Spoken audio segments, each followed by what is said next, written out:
Olá pessoal, mais uma questão sobre o TEC 2009. Vamos lá. Dadas as características a seguir, aquela que sugere sopro de Austin Flint é... Bom, então a questão aborda o sopro de Austin Flint, que é um sopro característico da insuficiência aórtica severa. Mas antes de falarmos da insuficiência aórtica severa, a gente vai conversar um pouquinho sobre insuficiência aórtica. Então, olha só, a insuficiência aórtica, ela caracteristicamente ela tem um sopro cuja a impressão estetoacústica é de ser um sopro aspirativo. Logo após B1 já tem início no início da diástole, protodiastólico e pode englobar toda a diástole, sendo holodiastólico. É um sopro mais audível nos focos da base e com o paciente sentado e o tórax inclinado para frente, ele se torna mais nítido. Um recurso interessante. Agora, uma dica importante para a prova. Se esse sopro ele é melhor audível no foco aórtico acessório, é porque provavelmente é a válvula aórtica que está acometida. Se por outro lado ele é melhor audível no foco aórtico, muito provavelmente, não exclusivamente, a dilatação da artéria aorta ascendente. Tá bom? Manobras. Toda manobra que aumente a pós-carga cardíaca, como é o caso do hand grip, aumenta a regurgitação e deixa o sopro mais nítido. Toda manobra que reduz a pós-carga cardíaca diminui a regurgitação, deixa o sopro menos nítido, como é o caso dos vasodilatadores da manobra de Valsalva. Então, pessoal, isso aqui é importante para diagnóstico diferencial. Na prática, inclusive, excelente ter o domínio da técnica. Aqui eu deixei destacado para vocês, tá? É uma associação importante essa. E existem outros achados da insuficiência aórtica. Quero frisar aqui que a maioria desses achados, eles são característicos da insuficiência aórtica crônica, em que você tem mecanismos adaptativos que permitem a ocorrência destes, tá bom? Na insuficiência aórtica aguda não costumam aparecer todos eles, na verdade quase não aparece, e importa mais as características do sopro. Essa é questão de prova. Bom, para começar, o ruído de ejeção aórtico, que é um som de alta frequência que vem logo depois de B1, né? Melhor audível com diafragma do esteto nos focos da base. Ele é produto da maneira como as válvulas semilunares se comportam com a abertura, com um retorno em tenda, no momento em que elas tentam se fechar. Tá bom? Como é de origem aórtica, é melhor audível nos focos aórticos, propriamente dito, e foco aórtico acessório. Bom? A ausência ou hipofonese de B2 é pela própria incompetência ao fechar essa válvula, ou mesmo esse sopro que acaba abafando o componente pulmonar da segunda bulha. Em relação a B3, B3 é onde mora o interesse da banca, é o que é explorado. Porque, para começar, B3 não é comum na insuficiência aórtica aguda. Ele costuma ocorrer mais na insuficiência aórtica crônica. Na nossa cabeça é medular. Insuficiência aórtica, regurgitação aórtica, sobrecarga de volume é B3. A sensibilidade, a especificidade disso para a insuficiência aórtica é baixo. Então, você cruzar isso como sendo 2 mais 2 são 4 não acontece. Então, B3 pode ocorrer e remete à sobrecarga volumétrica. Sempre tem que ocorrer? Não, nem sempre tem que ocorrer. Então, baixa sensibilidade também tem baixa especificidade. Notem isso, isso é questão de prova. Seguindo aí, a insuficiência aórtica é a doença que tudo pulsa. Então, a gente tem uma série de alterações aqui no exame físico que são exploradas e vale a pena a gente conhecer. Hoje em dia não é tão frequente assim porque a gente não deixa o paciente chegar nessa fase. Mas ainda assim pode ser observado, infelizmente. Bom, para começar, o sinal de Messier, que é o sinal do sim, da pulsação da cabeça. Sinal de Miller, que é o sinal da úvula, quando a úvula pulsa. Sinal de Quincke, que é quando você tem a pulsação dos capilares subungueais. Esse aqui é bem bacana. Você lança a luz na região posterior da falange e aí você olha e vê como se a unha pulsasse, como se fosse um pisca-pisca de Natal, tá? Sinal de Traube, que é o pistol shot, é o ruído sistodiastólico lá na artéria femoral, e o sinal de Durozier, que é o duplo sopro sistólico, também na artéria femoral. Olha, são esses os únicos achados? Não são esses os únicos achados. Tem mais achados e por isso que a insuficiência aórtica é uma das condições mais exploradas na prova do TEC. Então, questão importantíssima. Essa revisão tem que ser levada com muita seriedade. Isso aqui pode corresponder de 3 a 4 questões a cada prova, tá bom? Bom, nós temos outros achados da insuficiência aórtica. Que outros achados seriam esses? Alteração do pulso arterial. Ora, você tem a ejeção de um grande volume sistólico que leva a pressão arterial sistêmica para valores muito altos e logo, seja pela própria regurgitação aórtica, seja pela distribuição desse volume pelo território arterial, há um rápido descenso do pulso arterial. Então, essa amplitude com um pulso que ascende de forma rápida, que tem um colapso abrupto, recebe o nome de pulso de Corrigan, ou pulso martelo d'água também. Agora, na insuficiência aórtica crônica, por mecanismos adaptativos, também pode ocorrer o pulso bisféreis. E ele carrega as mesmas características do pulso de Corrigan, só que ele traz também a presença de 2 pulsos sistólicos. Tá? Isso é difícil de palpar esses 2 pulsos, requer um grande desenvolvimento da semiotécnica. Facilmente é percebido durante a monitorização invasiva da pressão arterial. E o pulso bisféreis ele não é exclusivo da insuficiência aórtica. Também costuma ocorrer na cardiomiopatia hipertrófica obstrutiva.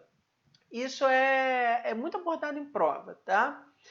Bom, outros achados interessantes são o seguinte. A insuficiência aórtica ela tem uma elevada pressão de pulso. Isso acaba por resultar numa pressão arterial divergente, isto é, com um distanciamento entre a pressão arterial sistólica e a pressão arterial diastólica. É só lembrar do mecanismo do pulso de Corrigan que facilmente você consegue remeter para PA divergente nesses casos, tá bom? Esse é o único achado, é a única alteração da pressão arterial na insuficiência aórtica crônica? Não, não é. Nós também encontramos o sinal de Hill. E o que é o sinal de Hill? Ora, veja bem, naturalmente, há uma elevação da pressão arterial nos membros inferiores, que ocorre em até 20 milímetros de mercúrio a mais do que nos braços. O sinal de Hill é quando você tem uma exacerbação disso. É quando você tem mais de 20 milímetros de mercúrio de diferença. Por exemplo, a pressão arterial nas pernas está 160, a pressão arterial sistólica 160, e nos braços 100 de sistólica. Então isso é algo sugestivo de insuficiência aórtica, isso é algo sugestivo, tá, do sinal de Hill. Mais ainda se você tiver um atraso desse pulso arterial em membro inferior. Tá bom? Agora vamos conversar um pouquinho sobre severidade, sobre gravidade de insuficiência aórtica. Que achados ao exame físico ajudam a identificar? Primeira coisa, não é a altura do som, do sopro, que remete à gravidade, mas sim a duração do sopro que remete à gravidade. Então não é altura, é duração, é o quanto que ele dura. Isso aqui é frequentemente cobrado em prova, tá bom? Outros achados são os seguintes. A gente ainda precisa falar do sopro de Austin Flint. Sei que você já deve estar um pouquinho cansado, mas vamos lá, está acabando, força. Então vamos conversar um pouco. Primeira coisa, você sabe que o sopro da insuficiência aórtica é diastólico. Mas na insuficiência aórtica grave você pode ter um componente sistólico. Mas e aí? Esse componente sistólico é por quê? Porque tem estenose aórtica também? Nem sempre. Pode ser que a regurgitação aórtica faça que haja uma sobrecarga de volume e essa sobrecarga de volume gera um hiperfluxo pela válvula aórtica durante a ejeção ventricular que mesmo sem haver qualquer condição que leve à estenose dessa válvula, esse hiperfluxo faz surgir um sopro, um componente sistólico, né, daquele sopro, com as mesmas características do sopro de estenose aórtica. Só não vem com as outras alterações da estenose aórtica, mas a impressão esteto-acústica é muito semelhante. Mas não há o acometimento da válvula em si. Não há. Isso tudo por hiperfluxo. Então, o surgimento de um componente sistólico por hiperfluxo é um sinal de gravidade. Então, você vinha acompanhando um determinado paciente que não tinha indicação cirúrgica, etc. e tal, tratamento conservador de uma regurgitação aórtica, numa consulta de revisão você percebe um componente sistólico. Opa, peraí, tem que ver o que está acontecendo com esse paciente. E agora, finalmente, vamos falar um pouquinho sobre o sopro de Austin Flint. O sopro de Austin Flint é um sopro que ele não é auscultado nos focos da base, mas sim no ápice, melhor audível, no foco mitral. E ele é um sopro que também é diastólico, mas é melhor audível no foco mitral. Muito semelhante à estenose mitral. E ele ocorre pela regurgitação aórtica, que impede a adequada abertura da válvula mitral, do seu folheto anterior, e essa abertura restringida do folheto anterior é que vai provocar um sopro diastólico, melhor audível no foco mitral, semelhante ao ruflar diastólico da estenose mitral, mas sem os outros comemorativos desta válvula. Então, um indivíduo que tem um sopro diastólico em foco da base, que tem um sopro diastólico em foco mitral, mas que não traz nenhuma outra alteração de estenose mitral ao exame físico, isso fala a favor de ser o sopro de Austin Flint. Então, o que eu quero dizer com isso? Que a hiperfonese de B1, que é algo que nós esperaríamos encontrar na EM, a gente não encontra. O estalido de abertura que a gente esperaria encontrar na EM, a gente também não encontra.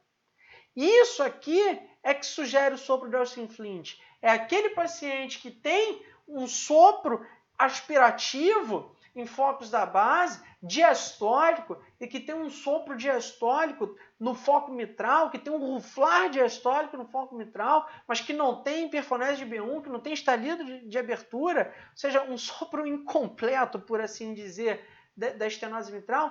Isso é o que fala a favor para a gente do sopro de Austin Flint. E aqui, mais uma vez, pessoal, não há o acometimento do aparelho atrioventricular. Isso é uma restrição à abertura do folheto anterior mitral pela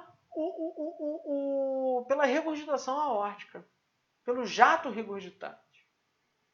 Então, é nisso que consiste o sopro de Austin Flint. E aí, vindo para a questão, nós temos o seguinte: presença de terceira bulha. Meu Deus, terceira bulha em ciência aórtica é algo que pode ocorrer.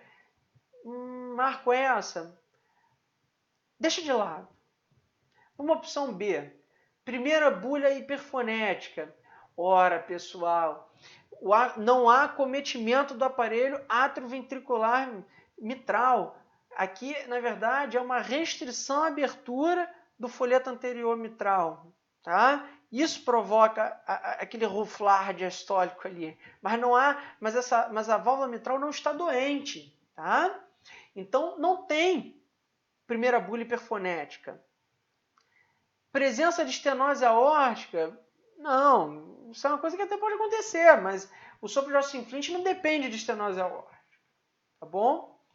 Presença de estalido de abertura da válvula mitral? Não. É o mesmo raciocínio para a letra B.